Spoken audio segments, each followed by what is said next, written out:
ED, and we're not talking emergency department people. What's going on, Secoya Nation? We're talking about erectile dysfunction today. Something that happens to, I think it was an estimated 2 million men in England. I think it was just England alone.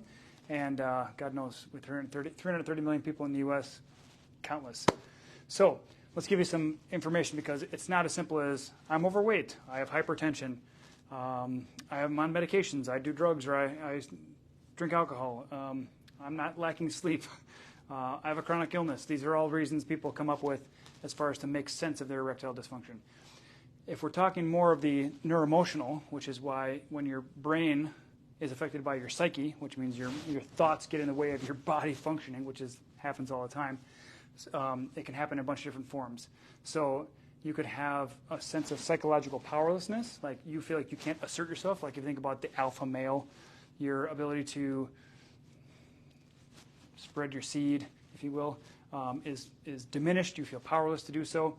As a result, you might feel impotent. That can result in a physical impotence because of a psychological issue. Fear of failure, like what if I can't perform for this person? What if I'm not enough? You know, fear of the unknown, really. I mean, you know, it's like that's the size of the boat. It's how you rock it, something like that. You know, yeah, I'm kidding, of course. But there's a lot of different euphemisms for the whole thing. Like, it's more the person falls in love with. I mean, there's different forms of it. But if you can't function, then that's going to limit your sexual engagement, if you will.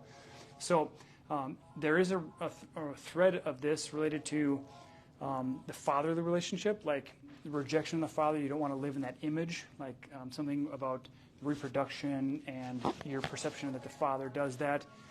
It relates to you not wanting to fall in that image.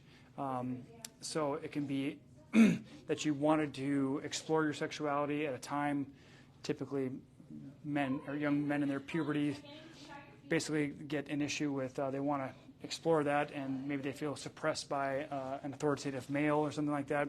As a result, then that can be related to the father, if you will. So as a result, sometimes there can be that bitterness toward the father figure, if you will, the rejection.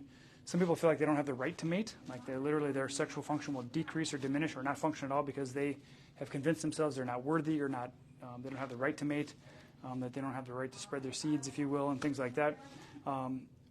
All this can be driven from an inferiority complex.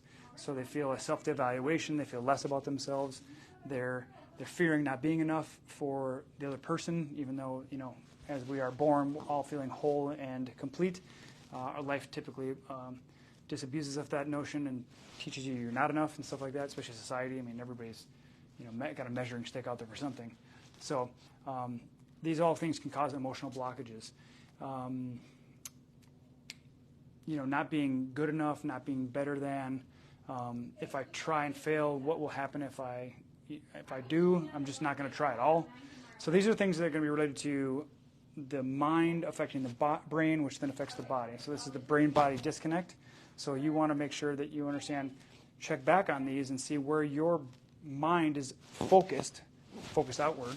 Because if you were just by yourself and insular and inside, you're enough the way you are. But you start comparing yourself to society and what about that guy or this thing and that video and whatever, it just really starts limiting. So keep that in mind. These are some root causes for the brain-body disconnect related to ED, if you will. And so we're really excited to see the comments below because I'm sure they're going to be pretty righteous. I gave you the eggplant emoji just to stay socially intact here. So hope you guys are doing well, and we look forward to seeing you on the next version of the Wellness Wisdom. All right, guys, have a great one. Bye-bye.